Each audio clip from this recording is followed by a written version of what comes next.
আসসালামু আলাইকুম ওয়া রাহমাতুল্লাহি ওয়া বারাকাতুহু। সম্মানিত দর্শক, আজকে যে বিষয়গুলো নিয়ে একটি আলোচনা করব, সেই প্রসঙ্গটি মূলত একটি টেলিভিশন টক শোতে আলোচনা করতে গিয়ে এসে যায়। শিরোনামটি বেশ চমকপ্রদ। প্রসঙ্গটা এসেছিল যে আমেরিকার কতিপয় কূটনীতিবিদ সম্প্রতি ডক্টর মোহাম্মদ ইউনূসের সঙ্গে দেখা করেছেন। তাদের মধ্যে কি আলাপ আলোচনা হয়েছে তা নিয়ে নানা রকমের স্পেকুলেশন হচ্ছে। কেউ বলার চেষ্টা করছেন যে ডক্টর মোহাম্মদ ইউনূসকে একটি ইনক্লুসিভ নির্বাচন করার জন্যে ডোনাল্ড ট্রাম্প প্রশাসনের পক্ষ থেকে চাপ দেওয়া হচ্ছে।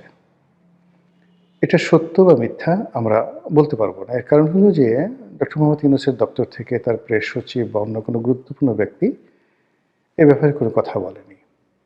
আমাদের সামাজিক মাধ্যমগুলো এই মুহূর্তে অত্যন্ত শক্তিশালী এবং স্পষ্টতই সামাজিক মাধ্যমে যারা আওয়ামী লীগপন্থী কন্টেন্ট ক্রিয়েটর রয়েছেন, তারা ডক্টর মোহাম্মদ ইউনূসের সঙ্গে মার্কিন কূটনীতিবিদদের বৈঠক, তারপর ডক্টর মোহাম্মদ ইউনূসের নিরাপত্তা উপদেষ্টা ডক্টর খলিলুর রহমান, তার কাতার ভ্রমণ, দিল্লি ভ্রমণ, আমেরিকা ভ্রমণ নিয়ে নানা রকম ন্যারেটিভ তারা একের পর এক তৈরি করে যাচ্ছেন।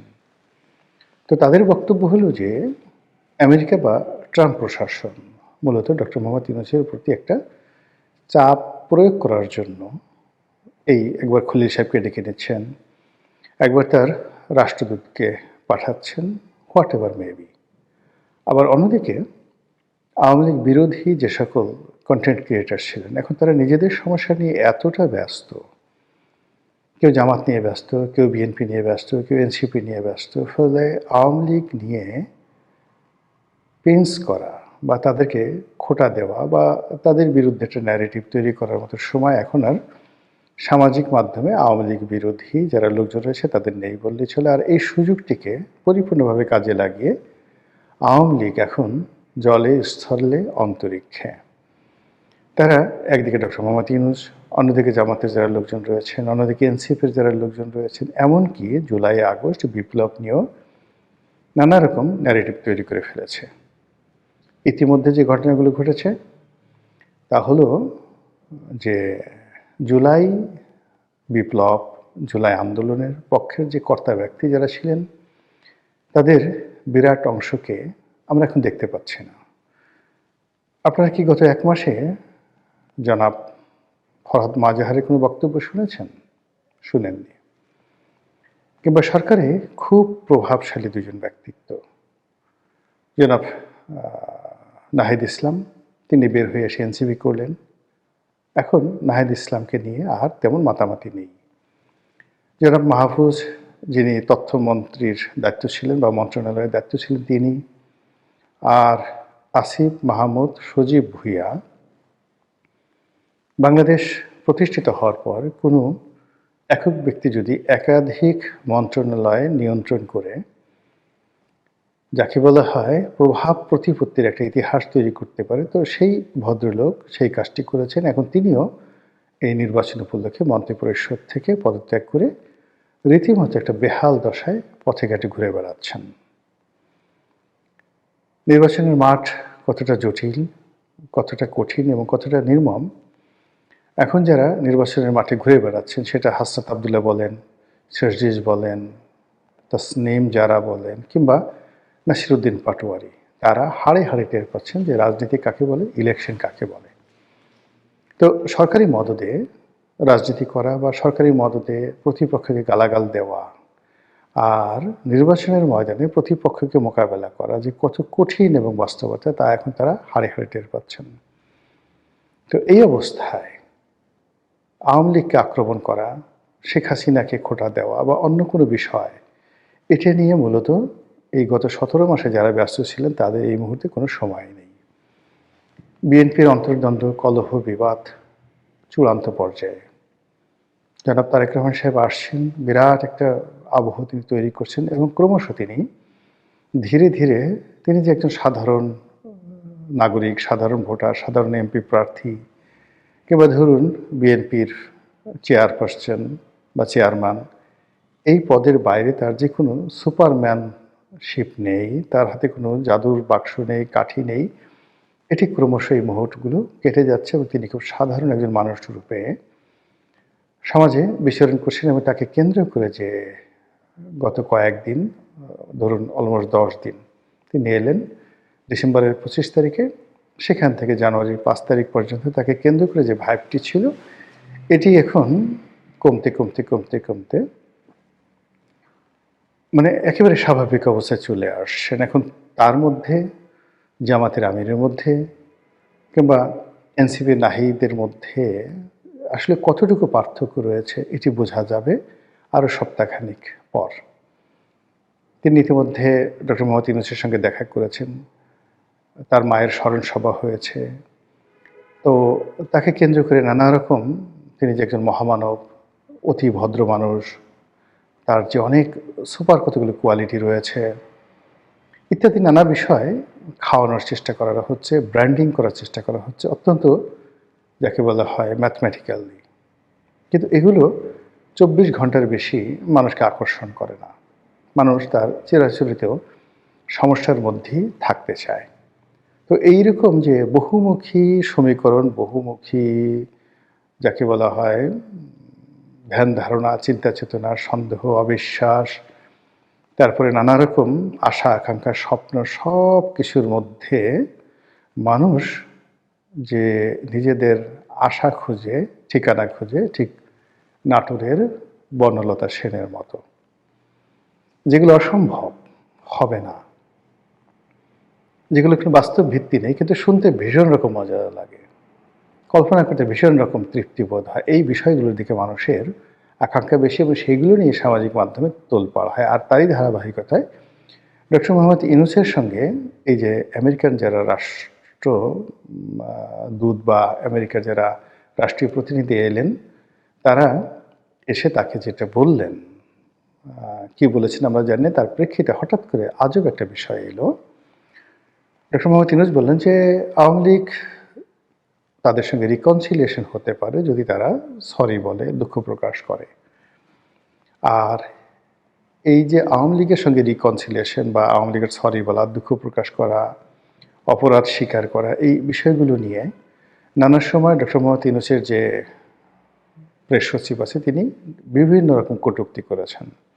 তো এই বিষয়গুলো নিয়ে যখন আলোচনা হচ্ছিল একটা টেলিভিশন টক শোতে, তখন উপস্থাপিকার জবাব দিতে গিয়ে আমি এখানে হঠাৎ করে বলেছিলাম যে আওয়ামী লীগের যে ইগোবোধ, তারা ইঁদুরের বিষ খেয়ে মারা যাবে, আত্মহত্যা করবে, 20 তলা বিল্ডিং থেকে ঝাঁপিয়ে পড়বে, কিন্তু কোনো অবস্থাতেই তারা ডক্টর মোহাম্মদ ইউনূসের কাছে আত্মসমর্পণ করবে না, সরি বলবে না। এটা তাদের একটা ইগো।